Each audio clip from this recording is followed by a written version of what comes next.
नमस्कार, आप देख रहे हैं लोकसभा चुनाव पर आधारित हमारा खास कार्यक्रम इलेक्शन 24 और आज हमारे साथ इस पहले एपिसोड में स्टूडियो में है केंद्रीय जल शक्ति मंत्री और जोधपुर से भारतीय जनता पार्टी के लगातार तीसरी बार प्रत्याशी गजेंद्र सिंह जी शेखावत, जिन्हें प्यार से लोग गज्जू बना कहते हैं। सर, आपका बहुत बहुत स्वागत है।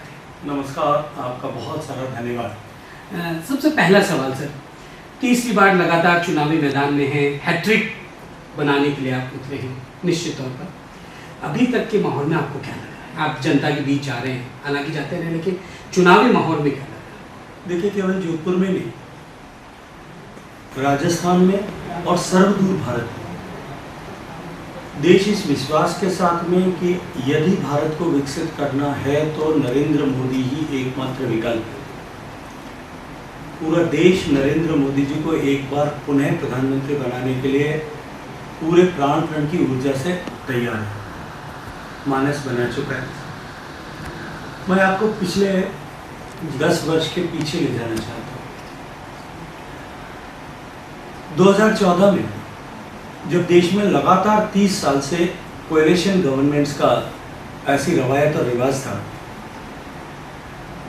भारतीय जनता पार्टी के तत्कालीन राष्ट्रीय अध्यक्ष और प्रधानमंत्री के नामित उम्मीदवार आदरणीय राजनाथ सिंह जी और आदरणीय मोदी जी ने जब यह आह्वान किया कि अब की बार हम 275 के पार जाएंगे जी, देश का कोई सैकोलॉजिस्ट, देश की राजनीति की समीक्षा करने वाला कोई भी संस्थान या व्यक्ति, कोई भी मीडिया हाउस इस बात को मानने के लिए तैयार नहीं था कि भारत में पूर्ण बहुमत की सरकार बन सकती है।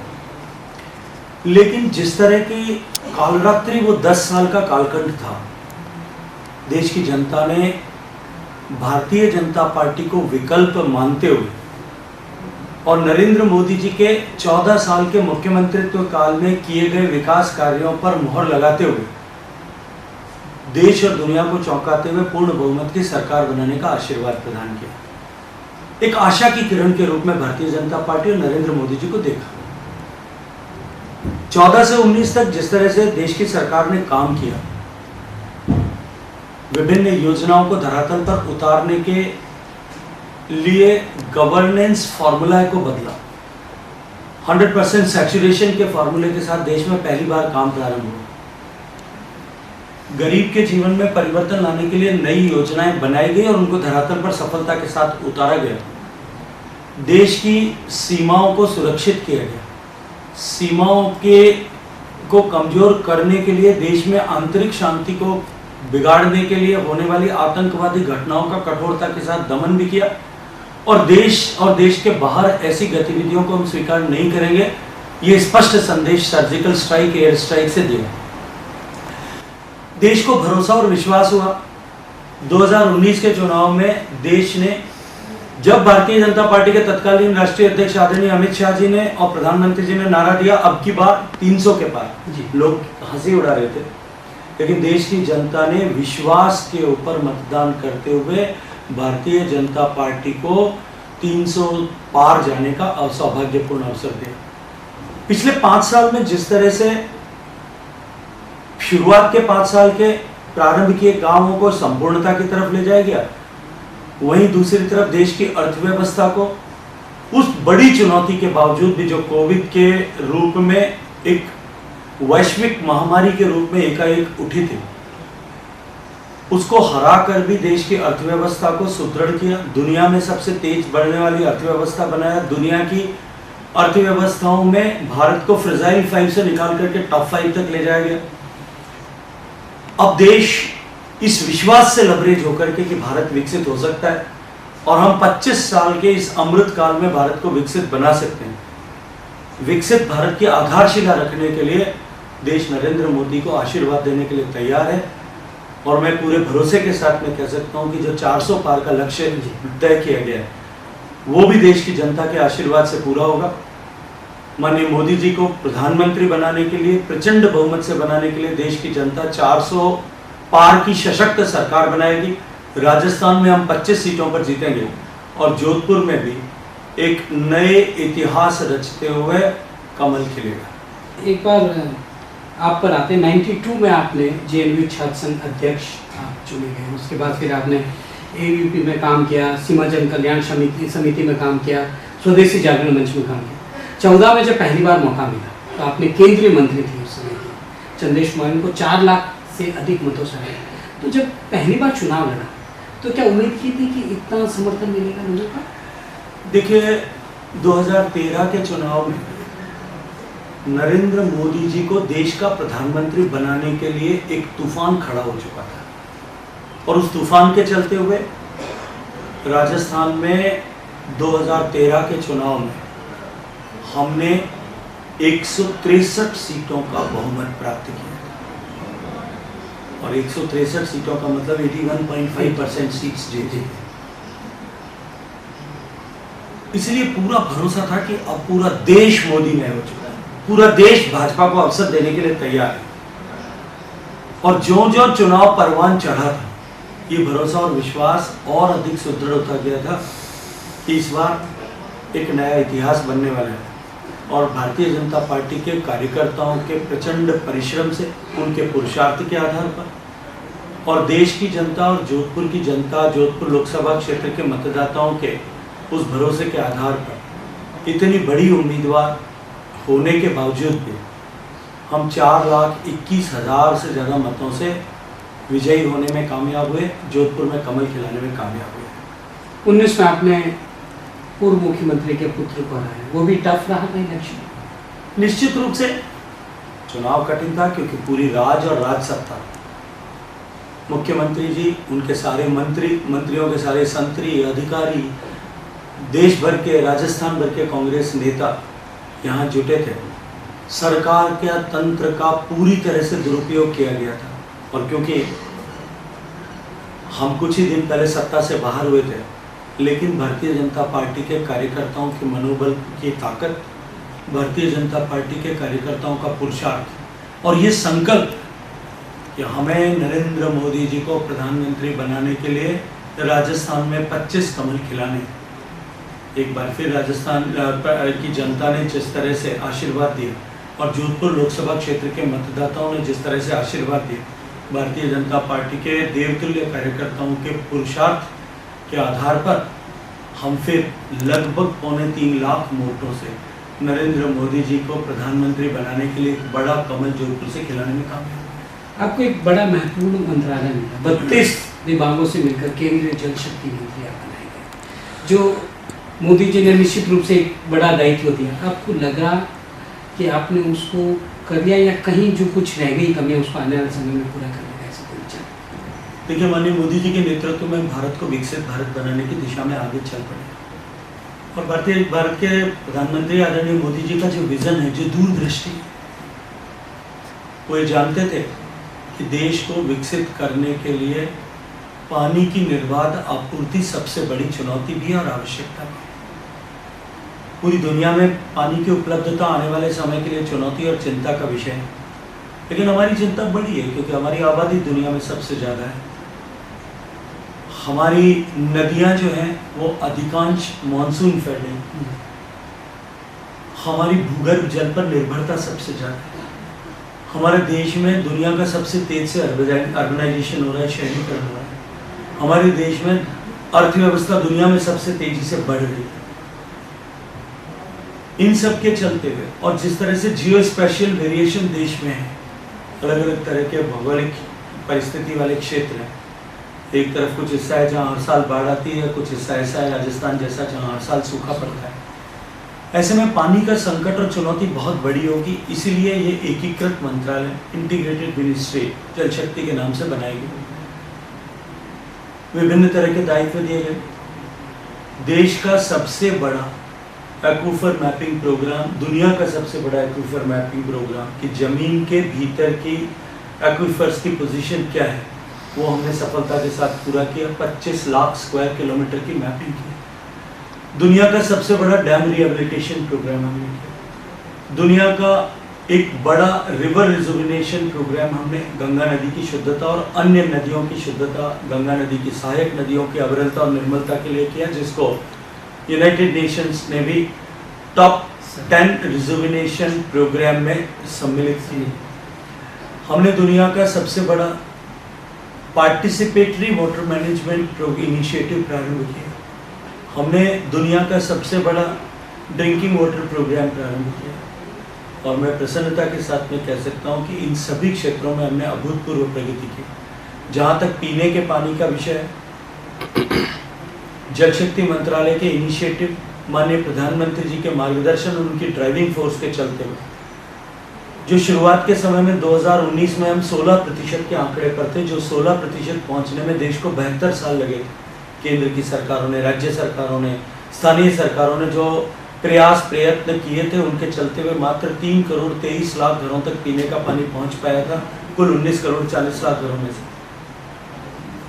माननीय प्रधानमंत्री जी का परिश्रम, उनका सतत मार्गदर्शन और प्रेरणा के चलते हुए हमने मिशन मोड में काम किया और मैं आज प्रसन्नता के साथ में कह सकता हूं कि वो 16% अब 76% के पास पहुंचने में हम 75 के आंकड़े को पार कर चुके हैं। 3 करोड़ 23 लाख अब 14 करोड़ 50 लाख को पार कर चुका है। कुछ राज्यों ने अभूतपूर्व काम किया, गुजरात, हरियाणा, गोवा, तेलंगाना, हिमाचल प्रदेश, उत्तराखंड, अरुणाचल प्रदेश, मिजोरम, पुडुचेरी, अरुणाचल प्रदेश, ऐसे अनेक प्रदेश जिन्होंने 100% सैचुरेशन को प्राप्त किया। वहाँ कोई भी माता बहन को अब पानी लेने के लिए घर से बाहर नहीं जाना पड़ा। दुर्भाग्य से राजस्थान सबसे ज़्यादा पीड़ित है। कलम की ताकत मेरे पास होते हुए और परिस्थितियाँ, राजस्थान की आवश्यकता और परिस्थितियाँ दोनों ही माकूल होने के चलते हुए सबसे ज़्यादा बजटीय संसाधन आवंटन के रूप में राजस्थान को दिया गया। 27,000 करोड़ रुपए पिछले वर्षों में, लगभग 13,000 करोड़ इस वर्ष में, 40,000 करोड़ का आवंटन। लेकिन दुर्भाग्य से राजस्थान की सरकार ने प्यासे कंठों पर राजनीति की। प्यासे कंठों की प्यास बुझाने के बजाय अपनी राजनीतिक महत्वाकांक्षाओं को प्राथमिकता दी और उसके चलते हुए ये योजना भ्रष्टाचार की भेंट चढ़ाने के प्रयास हुए। राजनीति के आधार पर भेदभाव किए गए और राजस्थान पिछड़ते 32 प्रदेशों में जहां मिशन मोड में काम चल रहा था, वहां परफॉर्मेंस की दृष्टि से 31वें पायदान पर पहुंचा। लेकिन उनके पाप की सजा उनको मिली, प्रदेश की जनता ने दी और अब भजनलाल जी के नेतृत्व में हम सब लोग संकल्पबद्ध हैं कि हम इस मिशन को शीघ्रता के साथ पूरा करेंगे, संपूर्णता के साथ पूरा करेंगे। नए सर्वे करा करके जहां कहीं भी राजनीतिक विद्वेष के कारण से या अधिकारियों की उदासीनता के चलते हुए कमी रह गई है, कोर कसर रह गई है, उस सबको आइडेंटिफाई करके पूरा करेंगे। मैं भरोसे के साथ में राजस्थान की जनता को इस बात का विश्वास दिलाना चाहता हूँ। पूरे देश में चुनाव के माहौल में कांग्रेसी नेता बीजेपी की तरफ क्या मानते हैं आपका? क्योंकि केवल कांग्रेस ही नहीं, सभी इतर पार्टियों में उस घमंडी अलायंस के सभी घटकों से टूट करके भारतीय जनता पार्टी की तरफ देश भर के राजनीतिक क्षेत्र के कार्यकर्ताओं का आना अनवरत रूप से जारी है, क्योंकि वो जानते हैं कि बाकी सारी नावें अब डूब रही हैं। और बहुत सारे लोग ऐसे हैं जो आने के बाद ये कहते हैं कि नरेंद्र मोदी जी का प्रेरक व्यक्तित्व और उनकी कार्यशैली उनके लिए प्रेरणा बनी है और वो भी भारत के विकास की इस यात्रा में भागीदार बनना चाहते हैं, वो अवरोध नहीं बनना चाहते। क्योंकि हम जानते हैं कांग्रेस के दृष्टिकोण से अगर मैं बात करूं, पिछले 10 साल में उठा करके देख लीजिए, देश ने जब भी कभी कुछ ऐसा अचीव किया जो देश गर्व कर सके, वो चाहे ओलंपिक में मेडल लाना हो, चाहे सर्जिकल और एयर स्ट्राइक हो, चाहे कोरोना का टीका बनना हो, चाहे संसद का नया भवन बनना हो, या कोई देश में इस तरह के कानून बने हो, बहुत लंबी सूची हो सकती है। कांग्रेस पार्टी ने हमेशा उसका विरोध किया, मात्र राजनीतिक दृष्टिकोण से देख करके विरोध किया। तब कांग्रेस पार्टी के ऐसे बहुत सारे वरिष्ठ नेता इस सबसे व्यथित, पीड़ित और दुखी होकर के माननीय नरेंद्र मोदी जी के नेतृत्व में भारतीय जनता पार्टी के परिवार में सम्मिलित हो रहे हैं। और मैं ईमानदारी से कहता हूँ और जिम्मेदारी से कहता हूँ, अभी तो शुरुआत में है, देखते जाइए, आपको एक तूफान इस तरह से भारतीय जनता पार्टी में प्रवेश करने वालों का दिखाई देगा। कांग्रेस एक मुद्दा उठाती है, ईडी और सीबीआई के दुरुपयोग का आरोप लगाती है। हिंदी में कहावत होती, खिसियानी बिल्ली खंबा खींचे। देश का कानून तो ईडी और सीबीआई से ऊपर, न्यायपालिका भी ऊपर। ऐसे कितने इंस्टांसेस मुझे विपक्षी के लोग बता सकते हैं जहां ईडी और सीबीआई ने कोई कार्रवाई की हो और उस पर न्यायालय ने प्रतिकूल संज्ञान लिया। सत्येंद्र जैन साहब जब गिरफ्तार हुए थे, बहुत हा हुल्ला उसको लेकर के ईडी सीबीआई की कार्रवाई को लेकर के किया गया। क्या जब मनीष सिसोदिया जी गिरफ्तार हुए तब उसी तरह का हल्ला किया गया। परिणाम क्या हुआ? न्यायालय ने अभी तक राहत प्रदान उसके बाद तो हल्ला भी नहीं, क्योंकि देश जान चुका है कि इन संस्थाओं की स्वायत्तता को भी कमजोर करने का पाप कांग्रेस ने किया था, भारतीय जनता पार्टी ने नहीं। और ईडी का तो रिकॉर्ड उठा करके देख लीजिए, संसद के पटल पर बयान दिया गया। दुनिया की, देश की नहीं, दुनिया की किसी भी इन्वेस्टिगेशन एजेंसी का जो कन्विक्शन रेट है, जो केस वो रजिस्टर करते हैं उसमें अंततः सजा हो, वो हाईएस्ट कन्विक्शन रेट जो है वो ईडी है। और ईडी ने अब तक कुल जितनी कार्रवाइयां की है उसका 5% से भी कम जो है वो हिस्सा पॉलिटिकल वर्कर्स पर है, चाहे वो वर्तमान में जनप्रतिनिधि होंगे या पूर्व में।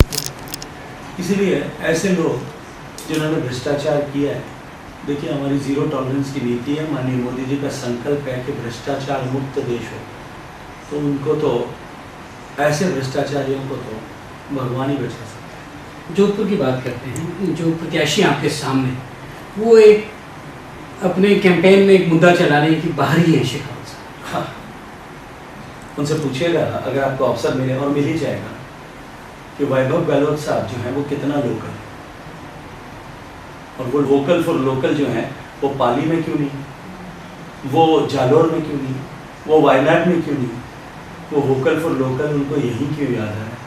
मेरी तो पैदाइश जैसलमेर की है, मेरा विवाह भी जोधपुर में हुआ है, मेरे बच्चे भी जोधपुर में पैदा हुए, मेरी पढ़ाई भी जोधपुर में हुई है, मेरी कर्मभूमि भी जोधपुर रही है।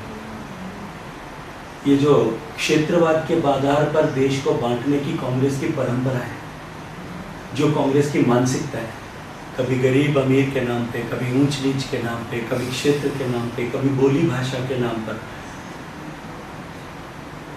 कभी गोत्र के नाम पर, कभी जाति के नाम पर, ये पाप उन्होंने किया। उसी के कारण से देश जो है 70 साल तक जिस मुकाम तक पहुंचना चाहिए था उस पर नहीं पहुंच पाया।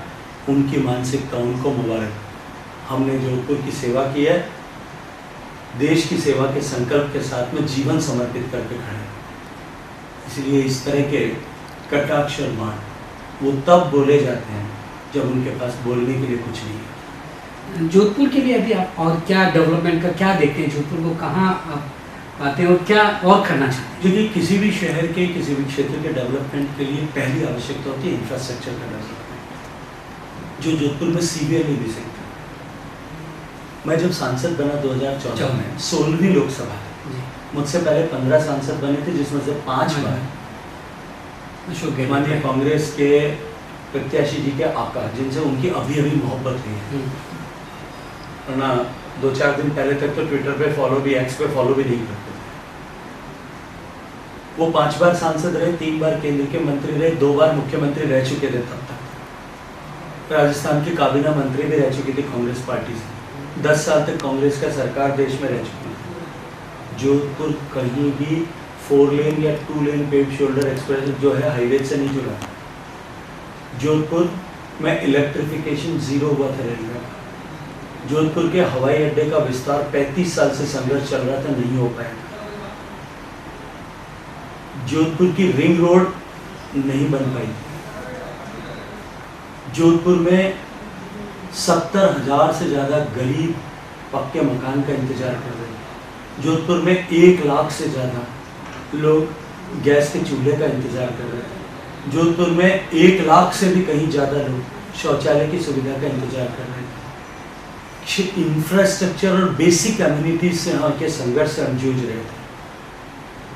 आज हम उसको से बाहर निकल करके अब जोधपुर को प्रॉपर इंफ्रास्ट्रक्चर दे पाए, और जब इंफ्रास्ट्रक्चर आता है तो इंडस्ट्रियलाइजेशन होता है, और इंडस्ट्रियलाइजेशन के लिए जिस पोटेंशियल की आवश्यकता होती है, जिन मूलभूत चीज़ों की आवश्यकता होती है, ज़मीन, जल, electricity, minerals and raw materials, infrastructure और इंडस्ट्रियल्सनेस, ये सब अब जोधपुर में है।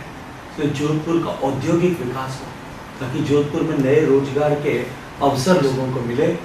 पहले हमने उसके लिए धरातल तैयार किया था।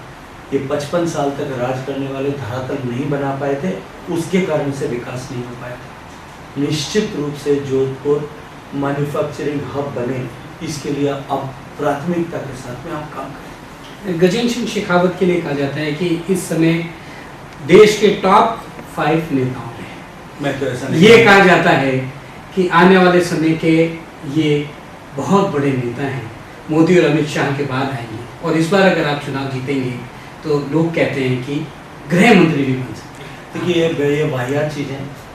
मैं सिर्फ एक ही चीज़ चाहता हूँ, माननीय गृह मंत्री अमित शाह जी ने अपने एक इंटरव्यू में एक बात कही थी, वो मैं अपने आपके इस प्रश्न के उत्तर में कहना चाहता हूँ। उन्होंने कहा नेता एक ही होता है, वो नरेंद्र मोदी जी हैं, हम सब कार्यकर्ता हैं, और पार्टी का नेतृत्व हमें जिस काम को करने का अवसर देगा, जिस भूमिका में हमारी उपयोगिता को समझेगा, उस भूमिका में हम काम करें पार्टी के अंदर भी। और हम तो जिस विचारधारा से आते हैं उस परिवार में कौन व्यक्ति कहाँ उपयोगी है, ये निर्णय भी परिवार के लोग करते हैं। मैं जब छात्र राजनीति से आया था तब छात्र राजनीति से आने वाले अधिकांश लोग अपनी सरजमीन तलाश करते हैं, लेकिन मुझे कहा गया कि आप सीमावर्ती क्षेत्र पर काम करो, मैंने वहाँ काम बॉर्डर किया। मुझे कहा गया कि तुम राजनीतिक क्षेत्र में जाकर के काम करो, मैं यहाँ काम कर रहा हूँ। भविष्य में मेरी भूमिका अगर कुछ और तय की जाएगी तो मैं वहाँ भी इसी ऊर्जा, उत्साह, कमिटमेंट और निष्ठा के साथ में काम करूँगा, क्योंकि मैं जानता हूँ जहाँ भी काम करूँगा लक्ष्य एक ही होगा, और वो होगा भारत माता की जय। शायद यही कारण है कि आज आप इस मुकाम पर पहुंचे। अंतिम सवाल मेरा कि जो मतदाता अभी देख रहे हैं हमारा ये इंटरव्यू, उनको आप क्या कहना चाहते हैं? देखिए, इस लोकतंत्र में सबसे बड़ी आवश्यकता है कि हम 100% मतदान करें। पहले मतदान और फिर जजमान, क्योंकि मतदान हमारा कर्तव्य है। लोकतंत्र में हम अपने मतदान के माध्यम से ही अपने मंतव्य को जो है वो प्रस्तुत कर सकते हैं। इसलिए सभी लोग प्रचंड बहुमत के साथ मतदान करें, प्रचंड वेग के साथ में मतदान करें। हम सब इस लोकतंत्र के पर्व को महापर्व बनाने के लिए जुटे, ऐसी मैं हाथ जोड़ करके सभी से प्रार्थना करता हूँ। ये थे केंद्रीय जल शक्ति मंत्री और जोधपुर से भारतीय जनता पार्टी के लगातार तीसरी बार प्रत्याशी गजेंद्र सिंह शेखावत, जिनका साफ कहना है कि इस बार देश में बीजेपी 400 पार और राजस्थान में मिशन 25 अवश्य पूरा होगा। आपका बहुत बहुत धन्यवाद स्टूडियो में आने के लिए, और आज के इस कार्यक्रम में फिलहाल इतना ही। हमें दीजिए इजाजत।